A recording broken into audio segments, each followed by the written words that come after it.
ng halaga ang lahat ng mga yan. Therefore, ang pinakamahalaga wala our life.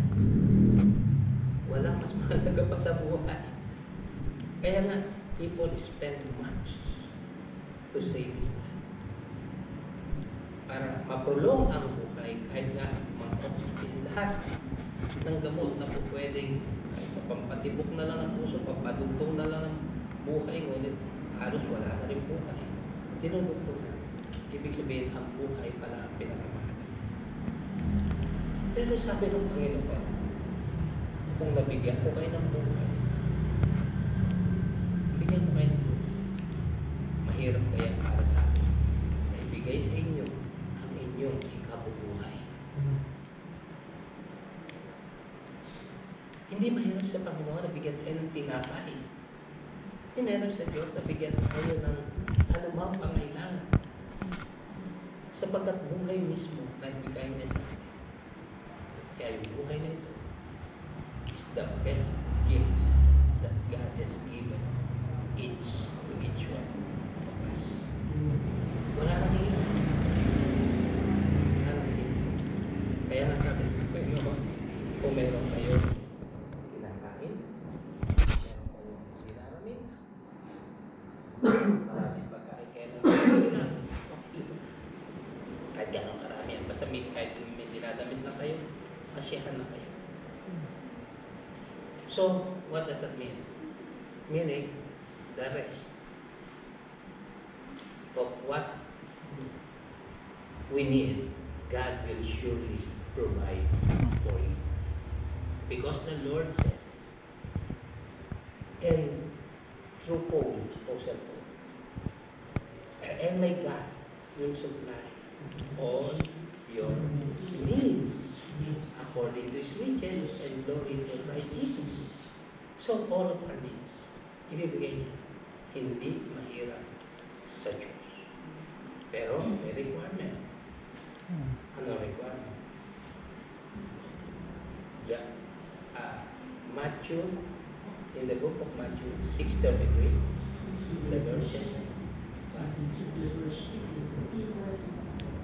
Seek ye first the kingdom. okay, thank you. But seek ye the wealth of the world, and you will be satisfied. No, the Lord says, but seek Him first. Seek God first, and He will give you the desires of your heart. Meaning, alam naman ng Diyos ang kailangan natin eh. Sino na sa inyo may harap? Wala. Ikaw? Wala. Ayan. Wala. Wala. Ayan, sila, mga yun. Doon pala sa lugar na yun. Anak niyo siya. Panganay niyo. So, when you were a child, a big child, first day to 10 months, ikaw naghanap buhay para sa iyo. When you were up to 10 years old, ikaw ang nagpapagal para magkaroon ka ng pangailangan mo, hindi pa rin. Who has provided for you, for sa magulang? Wala kang kamalay-malay, pero ang mga magulang mo, lahat ng pagod, lahat ng luha, lahat ng sakripisyo, lahat ng pagpapagal, araw-gabi ang iniisip ikaw. Ang iniisip yung pangangailangan mo, yung kabutihan mo, yung ano ang magiging maganda para sa iyo. Meaning, there were somebody na nagpapahalaga sa iyo, nagmamahal sa iyo. Dahil mahal ka nila, at dahil anak ka nila, they had, and they had, and they continue to provide for you. Ganon din ang Diyos. Anak tayo ng Diyos. Mahal tayo ng Diyos. Ang Diyos ang nagpuprovide sa atin. Ang Diyos ang nag-iisip para sa atin. Ang Diyos ang naghahabi ng mga pangyayari para sa atin. Meaning, kaya alam ng Diyos kung paano lutasin ang mga gusot-gusot, bukol-bukol na bahagi ng ating buhay. Ang Diyos, yung anumang mahirap para sa atin, madali para sa Diyos.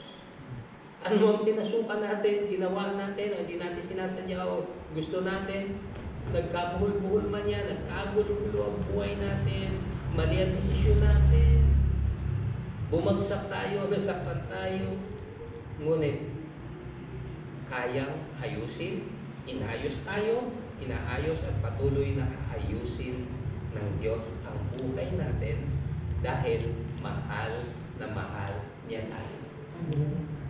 What's the proof na mahal tayo ng Diyos? Hindi naman natin siya nakikita. The fact that He continued to live, He continued to breathe. Diba? Tutulog tayo pagkatapos pag mamaya after ng tulog, gigising tayo. Gising pa rin tayo. May buhay pa rin tayo. May nasa panahon ng ating pagtulog, nag-ooperate ang ating heart. Continuously nag-beat ito at lahat ng mga cells na hindi natin nakikita, inaayos ng Diyos para sa ating ikabubuti, para pag umaga, dilat ang ating mata. Meaning lahat ng yan sa Diyos nagmumula. Kaya walang dahilan, kundi para ang tao ay umasa, magtiwala at ilaga ang kanyang buhay sa Diyos. Dahil anyway, yung buhay natin, hindi natin kaya.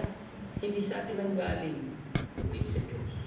Kaya marapat din, makatwiran din, at tama lang na ilagak natin ang buhay natin, buong buhay natin, buong future natin sa kamay ng Diyos. At kung magkaganon, hindi ka magkakamali. Hindi ka magsisisi. Kaya lang naman na nalulugi ang buhay. Nasasaktan tayo, gumugulo ang buhay. Dahil sa akin, dahil sa iyo, dahil sa sarili nating mga pagpili. Sarili nating mga desisyon. Actually, kadalasan, desisyon natin is selfish. Self-centered. Pero, ang Diyos ay self-giving. Self-giving. Tayo ang iniisip ng Diyos. Kaya nga, He has given His Son to die for us. Kaya, this is the proof na mahal tayo ng Diyos. Nung idinipa ni Jesus ang kanyang kamay doon sa krus at magsabi, it is finished. Meaning, totoo ang pag-ibig ng Diyos, pagpapahalaga ng Diyos. Kaya, what a man shall ask more about. Wala ka nang hihilingin pa. Wala ka nang hahanapin pa. Kundi, ilagak mo ang tiwala. That's the first point. Good things come from the Lord. Wala siya. Yung mga bad things na yan, hindi galing sa Diyos. Yung mga maling pangyayari, madalas ako ang may gusto, ikaw tayo ang may gusto at gagawa. Kaya sumasalimuot na gumugulo sa ating maling pagpili at desisyon. Pero mga mabubuting bagay galing sa Diyos. Ngayon, kung merong aguluhan na hindi ang Diyos na nagbigay, kaya ka pa rin tulungan ng Diyos. Kaya pa rin iayos ng Diyos ang ginulo natin o ang ginulo ng iba para sa atin. Kaya, good things come from it. Second point is, God withholds na. God withholds na. Hindi ipinakakait ng Diyos kung anong mabuti para sa iyo. God releases. God always releases whatever we need. Whatever is essential for us para sa ikabubuti natin at sa lalong ikatitibay ng ating pananampalataya sa Kanya. Tinutulungan tayo ng Diyos Diyos para lalo tayong tumibay sa Kanya. Kung tayo man ay mapariwara, hindi dahil sa binitiwan tayo, iniwan tayo ng Diyos, kundi ang Diyos, tayo ang lumayo sa Diyos. Tayo ang bumitiw sa Diyos. Sapagkat kailanman, hindi bibitiwan ng magulang ang kanyang anak o mga anak. Susubo na